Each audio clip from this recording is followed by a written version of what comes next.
ইউনিভার্সিটির ছেলে যেখানে মেধাবীরা ভর্তি হয়, নিজেদেরকে যারা মেধাবী বলে দাবি করে, একটা পাগল লোককে ধরে নিয়ে চুরির অজুহাতে বিনা প্রমাণে তাকে ভাত খাওয়াইয়া, আপনি চিন্তা করতে পারেন, তাকে খাবার খাওয়াবার পরে সবাই মিলে একটা রুমের ভিতরে হত্যা করলো।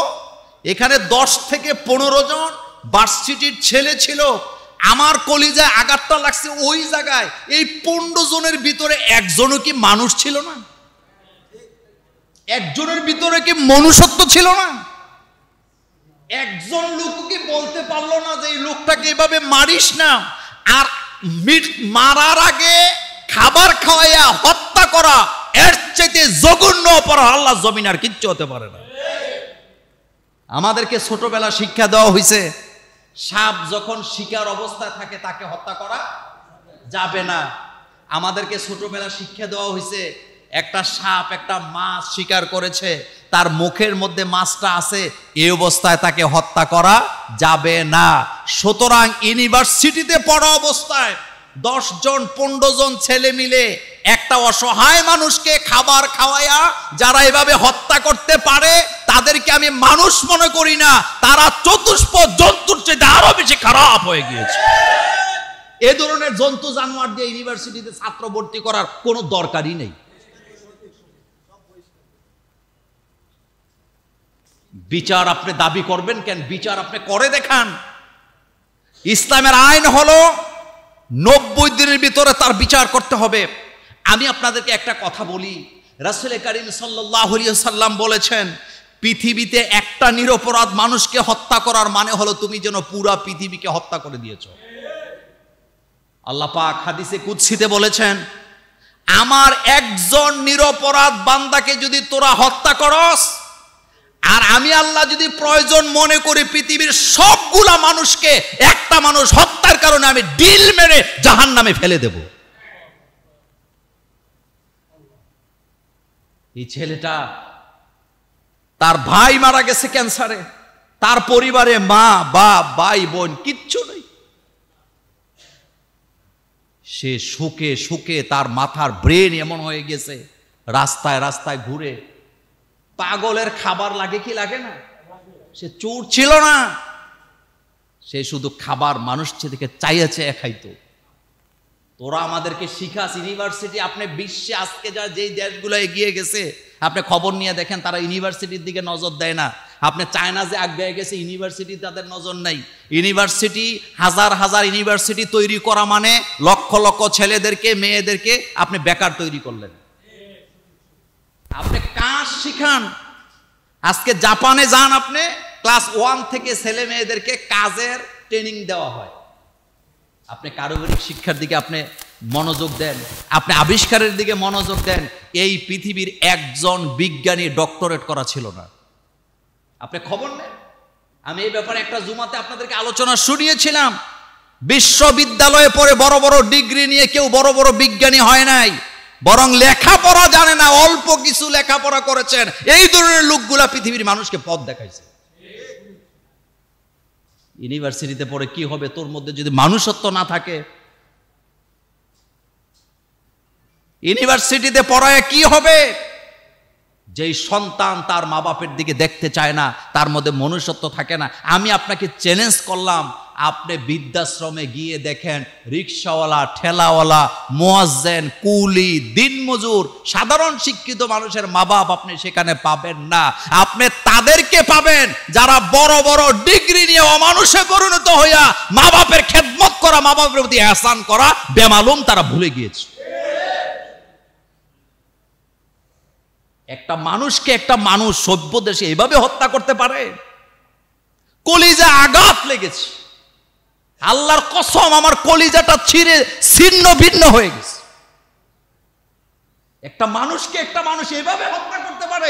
একটা মানুষও কি সেখানে ছিল না? সবগুলোই কি হায়না ছিল? সবগুলোই কি হায়না ছিল?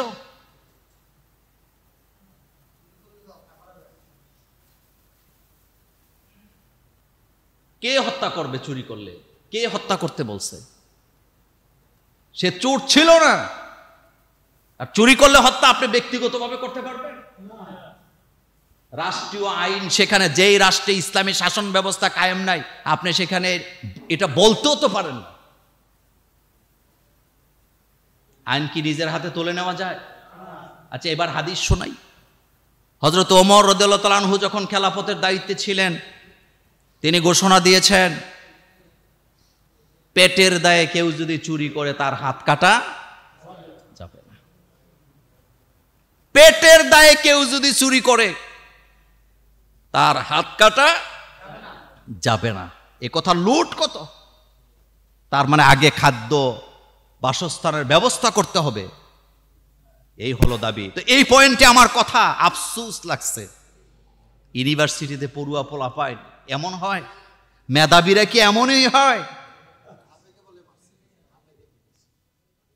আবেগে মারছে। আমি আমার ছেলেকে মেয়েকে ওই ধরনের ইউনিভার্সিটির ছাত্র বানাতে চাই না যাদের মধ্যে মনুষ্যত্ব নাই। আমি চাই না এমন ছাত্র, আমি চাই না এমন সন্তান। আমি আমার সন্তানদেরকে সব সময় বলি, আমি রোল নাম্বার 1 চাই না, আমি ভালো মানুষ চাই। আপনি আজকে বাড়িতে যেয়ে বলবেন আপনার সন্তানকে, রোল নাম্বার 1 দরকার নাই, রোল নাম্বার 1 হওয়া দরকার নাই, ক্লাসে ফার্স্ট হওয়ার দরকার নাই, ইউনিভার্সিটিতে ভর্তি পরীক্ষায় ফার্স্ট হওয়া আমি চাই না। আমি আমার সন্তানকে মানুষ হিসাবে দেখতে চাই। একটা গুণে ধরা সমাজ ব্যবস্থাকে পরিবর্তন করার জন্য পৃথিবীতে আগমন ঘটেছে মুহাম্মাদুর রাসূলুল্লাহ সাল্লাল্লাহু আলাইহি ওয়াসাল্লাম। যেই যুগে দুনিয়াতে আসছে ওই যুগটাকে বলা হয় জাহেলিয়াতের যুগ, অন্ধকার যুগ, বর্বরতার যুগ বলা হয়। বলে কি না? বলে। কিন্তু আপনাদের কাছে আমি একটা প্রশ্ন করি, রাসূল করিম সাল্লাল্লাহু আলাইহি ওয়াসাল্লামের যুগে যাদেরকে জাহেল বলা হয়েছে অথবা যাদেরকে অন্ধকার বলা হয়েছে, সেই লোকগুলা বর্তমান যুগের জাহেলদের চাইতে খুব বেশি খারাপ ছিল? কথা বুঝেন নাই? খুব বেশি খারাপ ছিল? রাসূল করিম সাল্লাল্লাহু আলাইহি ওয়াসাল্লামের যুগে যারা জাহেল ছিলেন তারা জানতেন না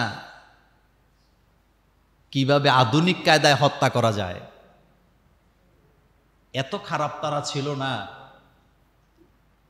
পিডাইয়া পাড়াইয়া থেতলাইয়া মানুষকে ফেলে দিয়ে চলে যেত, সম্পদ নিয়ে চলে যেত। কিন্তু এখন যে হত্যাকাণ্ড হয় এটা কি আগের চেয়ে আরো ভয়ানক হয়েছে কিনা? আসতে বললেন, ওই জায়গাটাতে একটু পড়ে যাই। আপনি কি চিন্তা করছেন রাসূলুল্লাহ সাল্লাল্লাহু আলাইহি ওয়াসাল্লামের নবুয়তের আগের যুগকে বলা হয় অন্ধকারের যুগ, কিন্তু আমি আপনাদেরকে 100% গ্যারান্টি দিয়ে বলি ওই যুগের মানুষগুলা চুরি করত, ডাকাতি করত, সবই করত, সবই ঠিক ছিল। কিন্তু বর্তমান যুগের মতো মেধাবী বিশ্ববিদ্যালয়ের পড়ুয়া ছেলেরা, এদের মতো এরা যে জঘন্য অপরাধ করেছেন ওই যুগের লোকদের চেয়ে আরো জঘন্য অপরাধে তারা জড়িত হয়েছে। একটা মস্তিষ্ক বিকৃত লোক, যার মাথার ব্রেন ঠিক নেই, যে পাগল, যেই লোকটার কমন সেন্স ঠিক নেই, এক কথায় পাগল। পাগলের কোনো শরীয়ত নাই, পাগলের কোনো